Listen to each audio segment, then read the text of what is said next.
আমার অ্যাকাউন্টে এমনই 15 কোটি টাকা ডাইলা দে। আচ্ছা তো ঠিক আছে।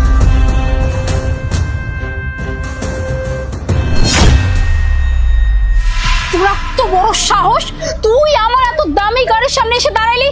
এই তোর এত বড় সাহস কে দিছে? কে দিছে আমার এই গাড়ির সামনে দাঁড়ানো? আরে আপা, আপনি এই ধরনের ব্যবহার করতেছেন কেন? হ্যাঁ, আপনি আমার ধাক্কা মারলেন কেন? কি অন্যায় করছি আমি? কি বললি তুই? অন্যায়? তুই তো অন্যায় করস নাই, তুই তো অনেক বড় অন্যায় করছিস। তোর এত বড় সাহস, তুই একটা সামান্য রাস্তার ছোট লোক হয়ে তুই আমার এত দামি গাড়ির সামনে এসে দাঁড়াইছিস? তুই জানোস আমার এই গাড়ির দাম কত? আর তুই যে এইরকম ছিটি নোংরা পোশাক আশাক পরে তুই আমার গাড়ির সামনে হেলান দিছিস, আমার গাড়িটা যদি নোংরা হয়ে যায় তখন কে পয়সা করবে? তোর বাপ এসে? আরে আপা, আপনি এমন ভাবে কথা কইতেছেন, আপনার মনে হইতেছে এটা অনেক দামি গাড়ি, আমার গায়ের নোংরা দিয়ে আপনার গাড়ি নোংরা হয়ে যাইতেছে। দেখেন আপা, মানুষ একটু মানুষ মনে করতে শিখেন। এই ধরনের ব্যবহার কেউ কারো লয় করে? মানতাছি আপনার অনেক দামি গাড়ি, তাই বলে কি হয়েছে? গাড়িটা কি নোংরা হয়ে গেছে কোন দিয়ে আমারে? এই তোর সাহস তো কম না, একে আমার আপুর গাড়ির সামনে এই নোংরা শরীর নিয়ে দাঁড়াইলি, আবার মুখে মুখে তর্ক করছিস। তোর তো কপাল ভালো, হ্যাঁ, যে আমার আপু এখন তোকে থাপ্পড় দেয় নাই। তোর এই নোংরা শরীর নিয়ে গাড়ির সামনে দাঁড়ালি, পুরো গাড়িটা নষ্ট করে দিলি। রাস্তার ছোট লোক টোকাই হয়ে তুই আমার সামনে এসে কথা বলতেছিস, আর তুই আমার এত দামি গাড়ির সামনে দাঁড়ালে? তুই জানিস এই গাড়ির দাম কত? 30 লাখ টাকা। আর 30 লাখ টাকা দামের গাড়ির সামনে তোর মতো একটা রাস্তার টোকা এসে দাঁড়াইছে, আবার আমার সাথে জবান লাগাইতেছিস। কি কইলেন? 30 লাখ টাকা? এই গাড়ির দাম 30 লাখ টাকা? আপনি কিন্তু হাসাইলেন। আর যাই হোক, 30 লাখ টাকা হোক 40 লাখ টাকা হোক, আপনি হয়তো আমারে চিনেন না। আর আপনি যদি আমারে চিনতেন বা আপনি জানতেন বা আপনার আপা আমারে জানতো, তাহলে এই যে এত বড় বড় কথা কইতেছেন না, এই জবানটা না একদম বন্ধ হয়ে যেত। বুঝতে পারছেন? আমার পরিচয় জানলে আপনার এই আপার মুখ বন্ধ হয়ে যেত, বন্ধ। কি বললি তুই?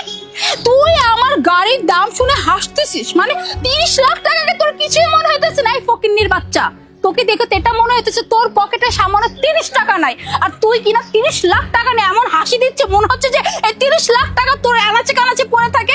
ভালোই ভালো বলতেছে আমার গাড়ির সামনে থেকে সর, আদারওয়াইজ আমি যে তোর সাথে কি করবো তোর কিন্তু কোনো আইডিয়াও নাই। আচ্ছা, আমি একটা কথা কোনোভাবেই বুঝবার পারতেছি না, আপনি ব্যবহারটা এমন করতেছেন কেন? আপনার কি মনে হয় যে আমার কাছে কোনো টাকা পয়সা নাই, আমি রাস্তার ফকির? হ্যাঁ, এই জন্য আপনার যা ইচ্ছা আপনি তাই ব্যবহার আমার সাথে করতেছেন। দেখেন, আপনি যেটা করতেছেন আপনি কিন্তু ঠিক করতেছেন না। অন্তত আপনার ব্যবহারটা আপনি মাধুর্যের মধ্যে নিয়ে আসেন। মানুষের লোকে কিভাবে কথা কইতে অন্তত এইটা শিখেন। টাকা পয়সা হলে কিন্তু সবকিছু হয় না, বুঝছেন? দেখেন ম্যাডাম, আপনি কিন্তু একটু বেশি বেশি কইতেছেন। আপনি হয়তো আমার সম্বন্ধে ভালো মতো জানেন না, আর জানেন না দেখে আপনি এই ধরনের ব্যবহার করতেছেন। আপনি যদি জানতেন আমার সম্বন্ধে, তাহলে আপনার জবানটা কিন্তু এখনই বন্ধ হয়ে যেত। তাই না?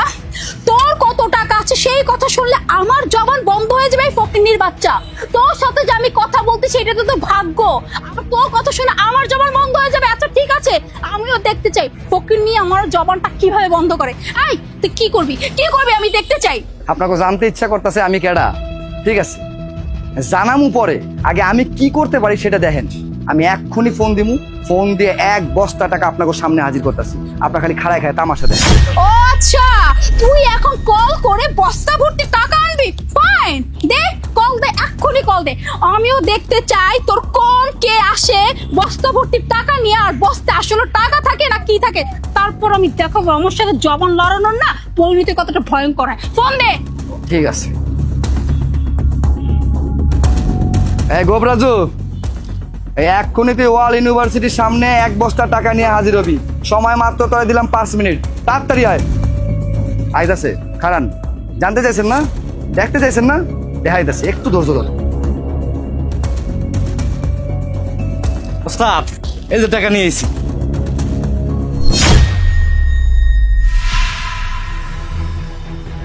হ্যালো,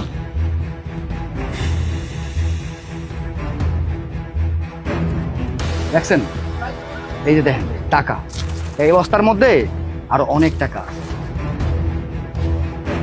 শোনেন, সব সময় না মানুষের অপমান ছোট করে কথা কইেন না, বুঝতে পারছেন? সরি, আপনার কাছে এতগুলো টাকা, মানে কিভাবে এতগুলো টাকা আপনার কাছে আসলো? আপনাকে মতো এই যে ভদ্র লেবাসদারি পোশাক যারা পরে থাকে না, তারা এইটাই কয় সরি, 5টা অক্ষর দিয়া একটা সুন্দর ওয়ার্ড তৈরি করে। কিন্তু এর আগ পর্যন্ত যতগুলো ভুল আপনারা করছেন, যত অন্যায় আপনারা করছেন, এগুলো কিন্তু আপনাকে চোখে পড়ে না। আপনারা কি করতেছেন? এই ধরনের পোশাক আশাক কইরা আছি দেখে আমার আপনার গরিব বলে তুচ্ছ করতেছেন, আমার ছোট করে কথা কইতেছেন, এবং আমার যোগ্যতা নিয়েও প্রশ্ন করছেন যে আমি কি পারি আর কি পারবো না, আমার কি আছে কি নাই। কিন্তু মনুষ্যত্ব জ্ঞান দিয়ে একবার চিন্তা করলেন না যে সে মানুষ। কারণ মনুষ্যত্ব জ্ঞান তো আপনার মধ্যেই নাই, আপনার মধ্যে বিবেক নাই, আপনারা তো মানুষের মানুষ মনে করতেই পারেন না, ভাববেন কেমন? শুনেন, আমি হইতেছি চৌধুরী পরিবারের একমাত্র সন্তান। আমার বাপের না টাকা পয়সার কোনো কিছুর অভাব নাই, না আছে আমার কোনো কিছু কমতি, কিন্তু তারপরেও আমরা না মানুষকে মানুষ মনে করি। এই যে লেওয়াজ দেখতেছেন না, এগুলো হইতেছে আমাদের কমফোর্ট জোন।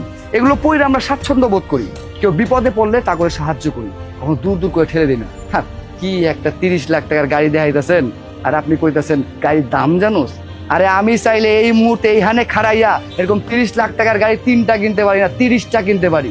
আমার মধ্যে একটা পারিবারিক শিক্ষা আছে, যত টাকা পয়সা হয়ে যাক না কেন আমরা কখনো অহংকার করি না, আর মানুষকে মানুষ মনে করতে পারি, মনুষ্যত্ব বোধ দিয়ে কাজ করি। আর আজকের পর থেকে আপনারাও সেই কাজটা করবেন, আমি আশা করতেছি। আজকের পর থেকে আপনারা সেই কাজটাই করবেন।